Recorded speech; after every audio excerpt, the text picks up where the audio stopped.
Hey, it's Brian. This is a Voigtlander Bessa R, which I purchased brand new from B&H in 2006, I think. Please forgive me, I do not have the receipt. But I want to tell you a little bit about it and just give you a quick rundown of its features, why you might want one, and what you can expect. So, the Bessa R is an M39 mount rangefinder. It was made by Cosina, using the licensed Voigtlander name, but everybody knows the story about that by now. So it was introduced in 2000. It sold for approximately $400 when it was new, and it had a relatively short production run. I'm not sure when production was terminated, but I think it may have ended by the time I bought mine. I mean, I may have bought new old stock back in '06, I'm not sure. But you don't see these things pop up on the used market very often. They're kind of rare. So that's an M39 mount rangefinder. The M39 is also known as the Leica screw mount or Leica Thread Mount. Big but, you cannot use any collapsible lenses or Jupiter 12 lenses. So for example, a collapsible lens like this Elmar style Fed, this is a no-no. You cannot use one of these. When it collapses, it'll go back into the camera and it will impact, I think it's light baffles. It impacts something. Likewise, the Jupiter 12. This is probably the most affordable, high-quality 35mm focal length lens for pretty much any rangefinder, really. It's a great lens, but it's got this protruding rear element, and if you try to mount it on your Bessa R, it'll damage something. So that's a no-no. So those two lenses are out. Other than that, it will mount pretty much any M39 mount lens. Some of my favorites, the Canon lenses, the Canon rangefinder lenses are, God, they're not really affordable anymore. I mean, they used to be affordable, but I'm not. I bought these things years and years ago, so I'm not sure what they're going for nowadays. But I don't think they're cheap. But Canon rangefinder lenses you can definitely put on the Voigtlander. Likewise, one of my personal favorites is the Jupiter 8. I think the Jupiter 8 is probably one of the best normal lenses for affordable normal lenses for a rangefinder you can get. So that'll work fine on the Bessa. I've used this on the Bessa quite a bit with no problems. So let's talk a little bit about the specs. All right, there we go. So the Bessa R has a Copal square shutter, but it's the rangefinder version of the Copal square shutter. Apparently, the lack of a reflex mirror necessitates a secondary shutter curtain, which I'm going to show to you right now. So you can see the secondary shutter curtain in the inside the camera when you activate the self timer, because of the secondary curtain opens up and exposes the rear curtain. The secondary curtain or the front curtain is gray, and the one behind it is black. So we're going to cock the shutter, set our self timer like so, hit the shutter release, and what you're going to see is this shutter is going to pop open, and I'm going to see if I can get a good angle of view there. Maybe, can you see that? Let's try that. There you go. All right, everybody see that? And there is your secondary shutter, and it'll come back down in just a moment. There you go. Okay, so Copal square rangefinder version. To my knowledge, this is the only camera that has the Copal square rangefinder version shutter. This is the Voigtlander Bessa series, as far as I know. Maybe I'm wrong. I'm just a dude with some cameras. I ain't no damn expert. So therefore, you should listen to me and believe everything I say. Now, the range is, shutter speed range is 1/2000th to 1 second. It may be the only M39 camera with a high shutter speed of 2000. I'm not sure about that, but that's a nice touch. So yeah, you've got your top shutter speed of 2000, right? There. Okay. X-Sync is at 1/125th, which is marked in red, as is typical for many cameras of that era. It has a silicon photodiode center-weighted light meter. That's a big deal. The Bessa R is the only M39 rangefinder with a through-the-lens light meter. That is its claim to fame. That's what the Bessa R offers that nobody else does. That and possibly the 1/2000th shutter speed. So it's got a silicon photodiode center-weighted light meter. It's got a triple LED readout in the viewfinder, very similar to the Nikon FM. It's very easy to use. I mean, just again, just like an FM. The EV sensitivity is 1:19 with ASA 100 film, so that's a typical sensitivity range for. I think that's the same as the FM actually. That may be the same. I mean, it's the same as the SLRs of say the late 70s or 1980s. The camera is all mechanical. The battery powers the light meter only. That's a nice touch. That's something that I personally like a great deal. I'm suspicious of the electronic cameras, although this one's fairly new. It's not old like from the 80s or anything. But nonetheless, all mechanical, battery powers light meter only. It's got frame lines for 35, 50, 75, and 90. And easily the brightest, clearest viewfinder of any M39 camera. So in terms of what this camera offers on top of, say, a Canon P, the Canon P would probably be your most widely used or your most popular M39 rangefinder on the market today.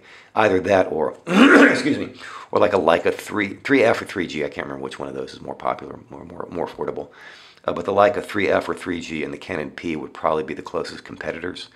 Although, I mean, the Bessa R is kind of its own thing. It's not really, I wouldn't say it competes directly with those cameras because it offers some unique advantages, such as the brightest, clearest viewfinder by far, easily. I own a Canon P. I own this Soviet rangefinder. I've got a couple other Canon rangefinders. The viewfinder in the Bessa R is most definitely bright and clear compared to the others. And as I mentioned, it's the only M39 camera with a through-the-lens light meter. So I bought this thing new, and I've used it rather extensively. It has served me well, and it's, I don't know. I mean, I have mixed feelings about it because on the one hand, it does offer features that no other camera in this mount offers. On the other hand, it is plastic. It's plasticky. It feels like a plasticky Cosina camera, which is, I mean, it's what it is. You're not getting, metal built. I mean, the Canon P series or like the Canon rangefinders, those things were bricks. Those things were built like brick poop houses, if you'll forgive the expression, but they really were. This, not so much. You can see, I don't know how well you can see on the video, but this body is really scuffed up, especially on the back. If you take a look at the back of this camera, this thing is scuffed up. Here you go, you can see a little better there. And the wear and tear on this camera is the result of just normal use. I mean, I didn't, it's not like I hiked up Mount Everest with this thing. I'm not I'm not a wildlife guy. I'm not an adventurer. This is just ordinary wear and tear from taking it in and out of the camera bag, and it's seriously scuffed up. But having said that, mechanically it's okay. But the shutter jammed on me a few years ago for no apparent reason. So I took it over to the legendary Yaakov on Allenby Street, the best analog tech in all of Israel. And he fixed it for me. And when I picked it back up, I said to him, I was really having second thoughts about whether or not I should even bother fixing this thing, it's a cheap little plastic camera. And Yaakov looks at me and goes, hey, no, the insides of this, the interior mechanism is quite well made. He says that this is a very well-made camera on the inside. On the outside, it's cheap plastic. And you can see, I mean, it's pitted. I don't know how well it's coming out in the video, but I mean, it's pitted. It looks, it does not wear well, the exterior of this camera. It just doesn't. And it makes it look, scuffed up and ugly. But, but it functions, it works.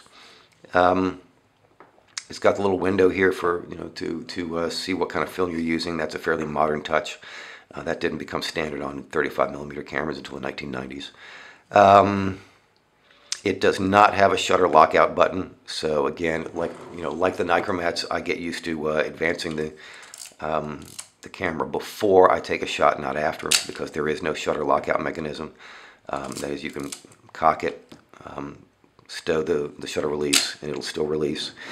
You open the back by lifting up on the film rewind crank, as is normal for many cameras of that era. Open it up. No surprises. You got your Copal square shutter, take-up spool, multi-slotted take-up spool. Nothing out of the ordinary on the inside. Nothing special there. And it takes two LR44 batteries on the underneath. Again, just like any other camera of the manual focus era. It takes two LR44 or SR76 batteries right there. Standard kind of battery layout. So the thing about these cameras is they're not cheap. And they're not cheap because there weren't very many made. I don't have production figures, but the basis of that statement is the fact that you just don't see them pop up on the used market very often, and when you do, they're not cheap. Although the competition's not cheap either. I mean, the closest competition for this is going to be the Leica 3F or G and the Canon P, and nice copies of those cameras aren't inexpensive either.